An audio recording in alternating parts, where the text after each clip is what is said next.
Hello friends, नमस्कार। आज फिर पर्सनल फाइनेंस के विषय में आगे बातें करते हैं। पिछली बार मैंने आपके साथ जो कवर किया था वो कि हमारा इमरजेंसी फंड्स क्या होना चाहिए, कैसे होना चाहिए। हमने 4 टॉपिक पे बात करी थी कि contingency fund, unforeseen expenses fund, term insurance और मेडिकल इंश्योरेंस। आज इसको थोड़ा एलॉबरेट करते हैं।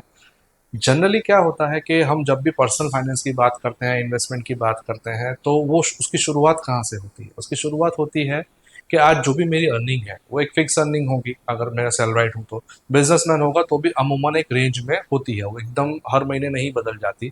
एक एवरेज आउट रिटर्न्स हमें पता होता है कि हर महीने मेरा इनफ्लो, कैश इनफ्लो इतना होने वाला है। जब आज मेरा कैश फ्लो एक फिक्स है, एक अमाउंट है, से फॉर एग्जांपल हमारी 50,000 की इनकम है। जनरली हमने ये लोगों के मुंह से सुना है कि महीने ख़त्म होने तक तो पैसे बचते ही नहीं है। 15-20 दिन होते हैं और हमारे पैसे ख़त्म होने शुरू हो जाते हैं, बैंक में कुछ रहता नहीं है। तो ऐसा क्यों? खर्चे फिक्स हैं, इनकम फिक्स है, तो क्यों ऐसे पैसे नहीं बचते हैं? इसका कारण क्या है? कारण ये है कि मैंने जनरली देखा है कि लोग अपने खर्चे पॉइंट आउट नहीं करते हैं या लोग अपने खर्चे लिख के नहीं रखते हैं।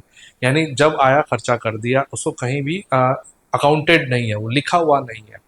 ये सबसे बड़ी गलती मेरा मानना है क्योंकि आज आपके जो खर्चे हो रहे हैं, आज जो आप स्पेंडिंग कर रहे हैं, वो स्पेंडिंग आप अगर नोट डाउन करें या आप आज वो स्पेंडिंग को समझें, तो कितनी बार ऐसा होता है कि हम अनवांटेड स्पेंडिंग करते रहते हैं जो कि रुक सकती है। देखिए, ये अगर रुकने से क्या होगा कि ये भी एक तरह से आपका एक सेविंग हो गया।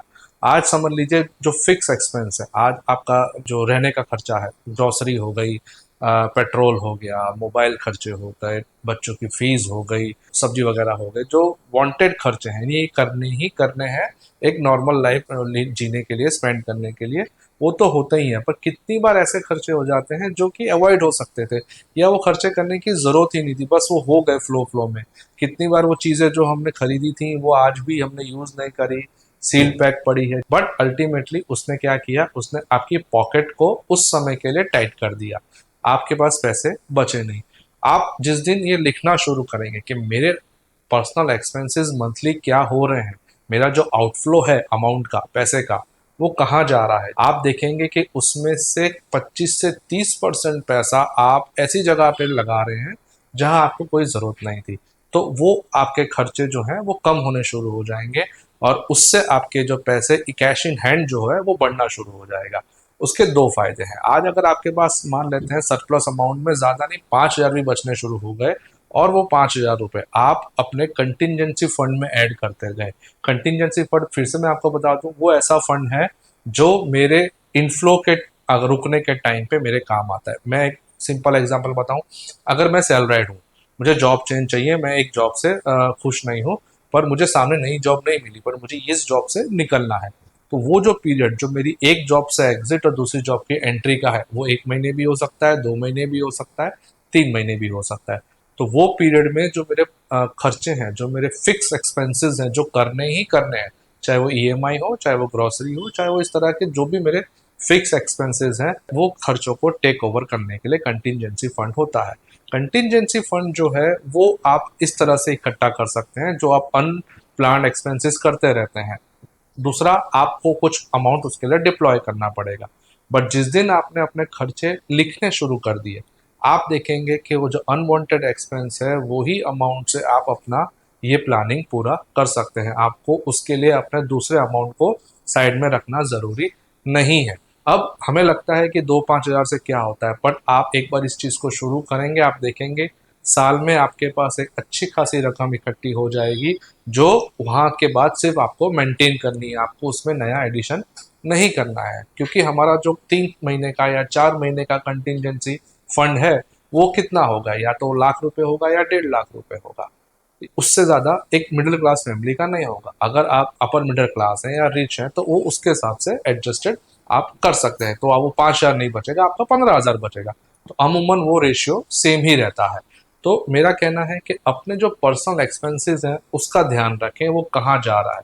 आप अगर अपने आउटफ्लो पे ध्यान रखेंगे, अपने आउटफ्लो को टेक केयर करेंगे ना, तो मेरी गारंटी है कि आपके काफ़ी ऐसे पैसे बच जाएंगे जो कि हर महीने चले जाते हैं। अगर आप उसको भले कंटिजेंसी फंड में डाइवर्ट ना करें, पर आपको वो काम लगेंगे कि महीने के एंड तक आपके पास इनफ अमाउंट है कोई भी इमरजेंसी आए उसके लिए।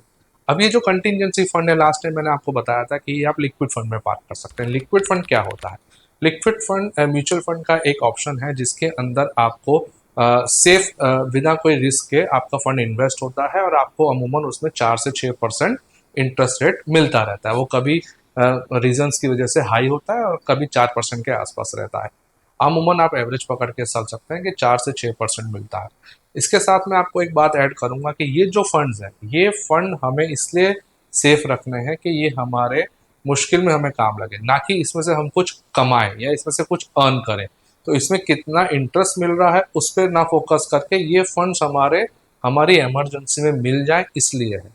अब बात होते हैं फंड्स कितने समय में मिलेगा। ये फंड्स हमको मैक्सिमम 24 आवर्स में मिलता है और कुछ म्यूचुअल फंड एएमसीज हैं जिनके पास एक ऑप्शन है कि ये फंड हमको 30 मिनट से 2 आवर्स के अंदर क्रेडिट हमारे बैंक में हो जाए, यानी हमने उसमें एग्जिट किया और इतने शॉर्ट टाइम में पैसा हमें मिल गया। तो इतना क्विक ये है।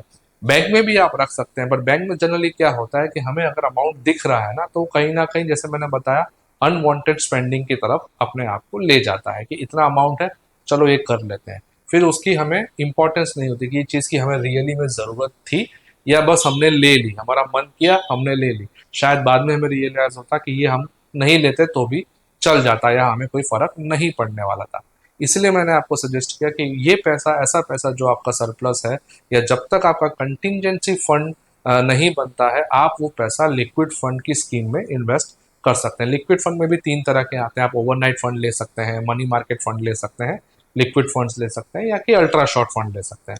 चारों में मोटा मोटा डिफरेंस रेट ऑफ इंटरेस्ट का है और उनके जो पेपर्स होते हैं जैसे कि ट्रेजरी बिल्स हो गया, कमर्शियल पेपर्स हो गए, जिसमें गवर्नमेंट सिक्योरिटीज हो गई, जिसमें ये लोग अपने पैसे इन्वेस्ट करते हैं।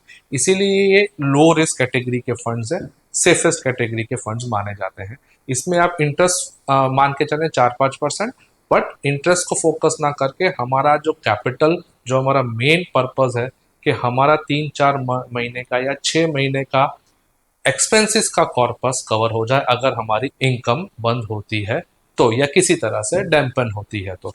भले हमने जॉब नहीं चेंज करी, बट कभी कभी मैनेजमेंट ने डिसीजन लिया कि 1-2 महीने हम सैलरी नहीं दे पाएंगे, तो आपको कोई फर्क नहीं पड़ना चाहिए, आपके डेली रूटीन, डेली लाइफस्टाइल को कोई फर्क नहीं पड़ना चाहिए। इसलिए कंटिजेंसी फंड का ऑप्शन आप अपने इन्वेस्टमेंट से पहले करें। इसी तरह से हमारा अनफोर्सिन एक्सपेंस वाला जो हमारा एक हेड है कि जिसके अंदर हम लोग को पैसे रखते हैं, अनफोर्सिन एक्सपेंस वाला भी आप इसी में रख सकते हैं। अनफोर्सिन में जैसे ज़्यादातर क्या होता है कि सडनली कोई एक पार्टी फ्रेंड्स ने थ्रो कर दी कि चलो आज एक संडे को हम लोग बाहर जाके आते हैं, उसमें 10-15 हज़ार खर्च हो गए। तो वो आपका बजटिंग ना खराब करे, आपका एग्जिस्टिंग फंड्स ना खराब करें, इसलिए ये पैसा आप यहाँ से कर सकते हैं। तो ये एक तरह से आपका पूल अकाउंट हो गया जहाँ आपको कभी कोई इस तरह से एक्सपेंसेस करना है, चाहे वो मेडिकल इमरजेंसी है, चाहे वो किसी फ्रेंड की हेल्प करनी है, या एक अच्छी आउटिंग हो गई, या 1 महीने में आप रिसोर्ट चले गए, या इस तरह से कुछ भी आपको एक एक्सपेंस करना है जो कि अमूमन एक नॉर्मल रेंज में है, तो वो पैसे आप इस पूल में से निकाल सकते हैं। ये पूल आप लिमिटेड रख सकते हैं depending upon your lifestyle, depending upon your needs. वो आप अपने एडवाइजर से कंसल्ट करें तो ज़्यादा बेटर रहेगा, क्योंकि देखिए एक एडवाइज़र मैं क्यों हाईलाइट करता हूँ कि वो आपको जानता है, आपके बिहेवियर को जानता है, आपके पर्सनल फाइनेंस को जानता है। तो एग्जैक्टली वही बता सकता है कि आपको कब कितना पैसा कहाँ लग सकता है, वो उसकी अंडरस्टैंडिंग इसमें ज़्यादा होगी। एडवाइज़र से मेरा मतलब है पार्ट टाइम वाले नहीं, जो फुल टाइम प्रोफेशनल एडवाइजर्स हैं, जो इस बिज़नेस में जुड़े हुए हैं, इस बिज़नेस की नॉलेज रखते हैं और इस बिज़नेस में सीरियस है, ना कि जो पार्ट टाइम जो खाली अपना ऊपर का खर्चा निकालने के लिए एडवाइजरी बिज़नेस में आ गए हैं। तो वो भी आपको चुनना बहुत इंपॉर्टेंट है कि आप अपना इतनी बड़ी रिस्पॉन्सिबिलिटी दे रहे हैं पर्सनल फाइनेंस की, तो वो आदमी कैपेबल होना चाहिए आपको रियल गाइडेंस देने के लिए। जैसे हम अपना डॉक्टर चुनते हैं, अपना लॉयर चुनते हैं, इसी तरह आप अपना फाइनेंशियल एडवाइज़र भी सही से चुनिए। तो अनफोर्सिन एक्सपेंस में मैं आपको बताना चाहूँगा कि वो एक लिमिटेड अमाउंट होता है, वो अपने आप कंटिजेंसी फंड में ऐड कर सकते हैं। जनरली मैं आपको एक रेशियो बताऊँ, मिडिल क्लास फैमिली के लिए 3-4 महीने का जो भी आपका फंड है, उतना आपका चला गया इमरजेंसी फंड के लिए जो आपका काम लगेगा, और उसमें थोड़ा बहुत पैसा 1 महीने का और अमाउंट ऐड कर लीजिए अनफोर्सिन एक्सपेंस के लिए। मोटा मोटी आपके जो महीने का खर्चा है उस इन मल्टीप्लाई बाय अगर आप 6 कर दें तो उतना अमाउंट आपके लिक्विड फंड कॉर्पस में हो, तब तक आपको कोई टेंशन नहीं है। आप कोई भी ऐसी फ्लिप फ्लॉप्स अपने लाइफ में मैनेज कर पाएंगे। ये पैसा इकट्ठे करने के दो तरीके हैं। अगर आपके पास इतना पैसा इनिशियली सेविंग्स में पड़े हैं या आपके पास छोटी मोटी एफडी है, आप उसको कंसिडर कर सकते हैं। या आप इनिशियली अपना रियल इन्वेस्टमेंट शुरू करने से पहले इसका कॉर्पस बना दें और फिर आपके मेन जो इन्वेस्टमेंट है जिसमें आपके कई सारे गोल आएंगे, उसमें अपना पैसा लाना शुरू करें।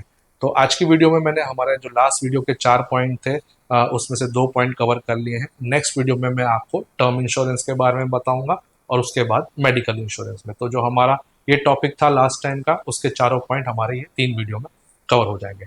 आशा करता हूँ आपको मेरे वीडियोस, मेरे टॉपिक्स अच्छे लग रहे हैं। इसमें कोई भी एडिशन या आपको कोई भी डिटेलिंग चाहिए, आप मुझे बताएं, या मैं वीडियो से भी शेयर कर लूँगा या आपको पर्सनली भी इसके बारे में बता दूंगा। और ज़रूर रिक्वेस्ट करूँगा कि आप हमारे वीडियोस लाइक करें, शेयर करें, ज़्यादा से ज़्यादा। हम लोग इंस्टा पे भी अपडेट करते रहते हैं, उसमें भी फॉलो करें। Thank you for listening me. Thank you.